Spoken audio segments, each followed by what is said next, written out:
The Seljuk Empire stands as a testament to the transformative power of nomadic tribes and the lasting legacy they can imprint on the world stage. Emerging from the vast steppes of Central Asia, the Seljuks ascended to prominence in the medieval Islamic world, shaping the course of history through conquest, cultural exchange, and governance. Their narrative is one of ambition, resilience, and the convergence of diverse cultures and civilizations. The origins of the Seljuk Empire can be traced to the Turkic tribes of the Eurasian steppes. Originally nomadic warriors, the Seljuks migrated westward, absorbing various influences along their journey. By the 11th century, they had established themselves as a formidable force, challenging existing powers and creating a vast empire that spanned from Anatolia to Persia. The rise of the Seljuks coincided with a period of political fragmentation in the Middle East. The Abbasid Caliphate, once the epitome of Islamic power and cultural flourishing, had weakened, creating a power vacuum that ambitious rulers sought to fill. In this turbulent landscape, the Seljuks emerged as a dominant force, reshaping the geopolitical dynamics of the region. As a Turkic ethnic group, the Seljuks were rooted in a long history of nomadic life in the Eurasian steppes. Originating from Transoxiana, in present-day Uzbekistan and Tajikistan, they were part of a larger network of Turkic tribes that roamed Central Asia. Renowned for their equestrian skills, mastery of mounted warfare, and a hierarchical social structure based on clan affiliations, these qualities would prove instrumental in the Seljuks' later military conquests and territorial expansion. Among the various Turkic tribes, the Seljuks rose to prominence under the leadership of their chieftains, who forged strategic alliances with neighboring groups. Their combination of military prowess and diplomatic acumen allowed them to gain influence in the competitive landscape of Central Asia. In the 10th and 11th centuries, the Seljuks embarked on a westward migration, driven by factors such as population pressure, environmental changes, and the lure of new opportunities. As they traversed the Central Asian plains, they encountered diverse cultures, languages, and religions, including the Abbasid Caliphate and the Ghaznavid Empire. These encounters would shape the Seljuks' understanding of governance, administration, and religious practices, laying the foundation for their future role in the Muslim world. A turning point in the Seljuks' ascent was the establishment of the Great Seljuk Sultanate in the 11th century under the leadership of Tukrul Beg and his nephew Alp Arslan. Their military campaigns consolidated their power and expanded their territory. In 1055, Tukrul Beg entered Baghdad, the heart of the Abbasid Caliphate, and was granted the title of Sultan by the Abbasid Caliph. This marked the formal establishment of the Great Seljuk Sultanate, with Baghdad as its political and cultural center. With this stronghold, the Seljuks emerged as the preeminent power in the Islamic world, challenging rival dynasties and extending their influence from Anatolia to Persia. The rise of the Seljuk military was marked by swift and decisive victories, showcasing their mastery of mounted warfare. Key battles, such as the Battle of Dandankan 1040 against the Ghaznavids and the Battle of Katlan 1141 against the Karakitans, demonstrated their military prowess and expansionist ambitions. These victories not only expanded the Seljuk Empire's boundaries but also facilitated the assimilation of various cultures, languages, and traditions into their domain.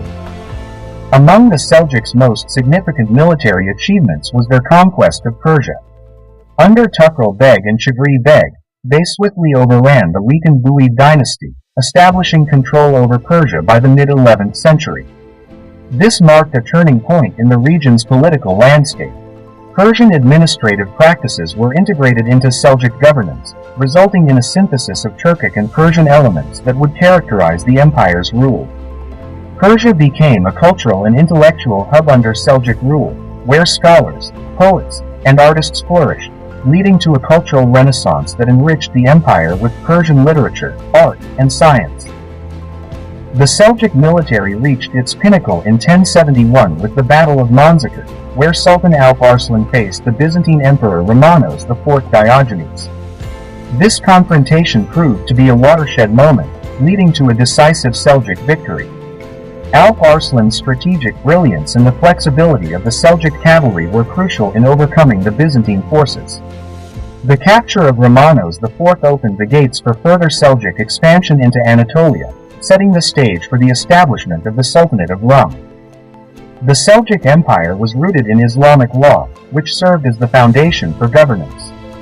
The Qadi, or Islamic judge, played a central role in interpreting and implementing Sharia law, ensuring justice and fairness for all subjects, regardless of social status or ethnicity.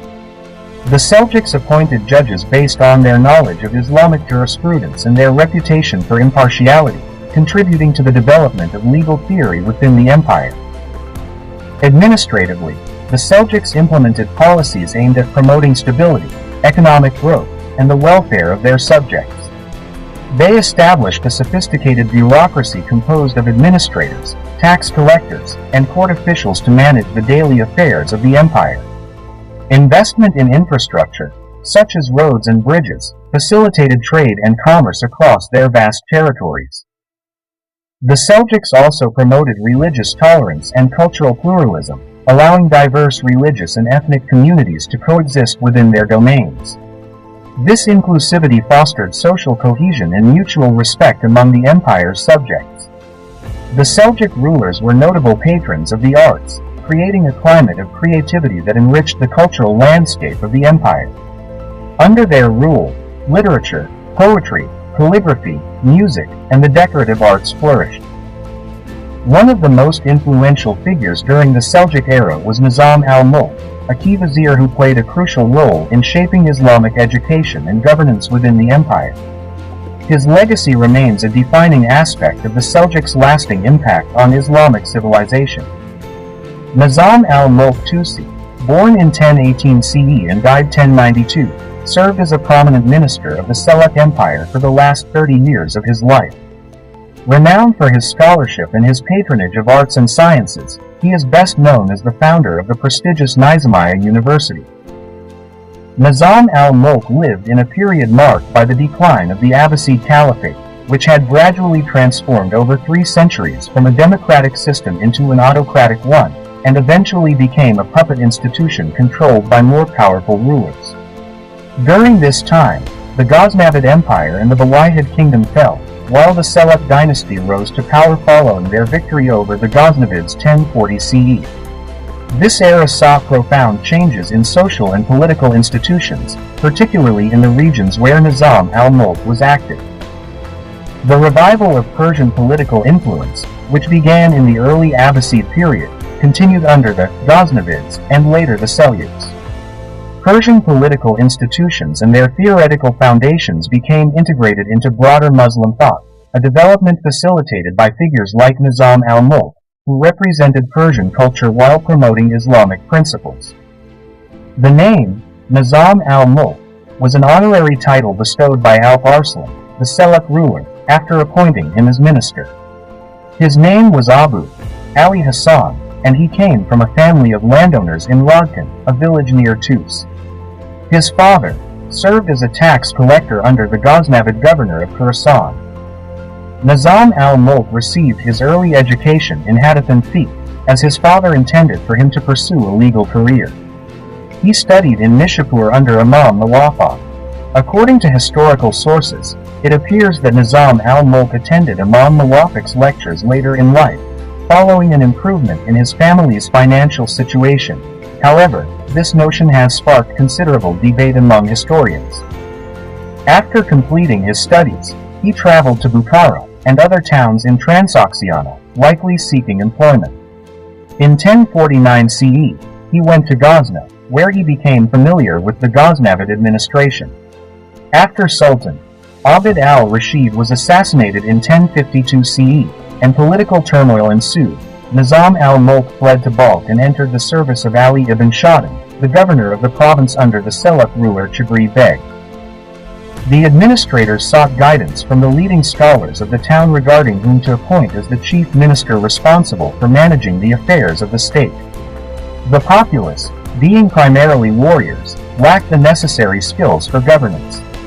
It was at this juncture that a significant figure, renowned throughout Islamic history as one of the most distinguished administrators, emerged. Although the general Muslim populace might not be familiar with many historical names, this individual's prominence is widely recognized. His rise to power played a pivotal role in the ascension of a notable empire, driven by a combination of personal ability and favorable circumstances. He was raised during the early stages of the empire's formation, before it fully came to power. Pursuing a scholarly path, he enrolled in a local madrasa, and by providence, the institution chosen by his father was one of the few in the region dedicated to advanced theological studies. His education profoundly influenced Islamic history, as his personal attachment to scholarship eventually allowed him to shape the national, and later international, landscape. His primary mentor was a renowned scholar, widely respected for his wisdom in Quranic studies. This teacher was known to inspire his students to achieve fame and influence. The young scholar held his mentor in the highest regard, considering him an icon of the intellectual tradition. He was the grandson of one of the leading scholars of the Ash'ari school from the previous generation and was connected with many prominent intellectuals of that era. Through rigorous study, he eventually became one of the principal scholars in the region of Nishapur, leading the intellectual movement there. In the political sphere, during a critical period in Islamic history, the Sultan, though a formidable warrior, lacked political acumen. He entrusted the management of state affairs to his skilled administrator, who became the vizier of the Seljuk Empire.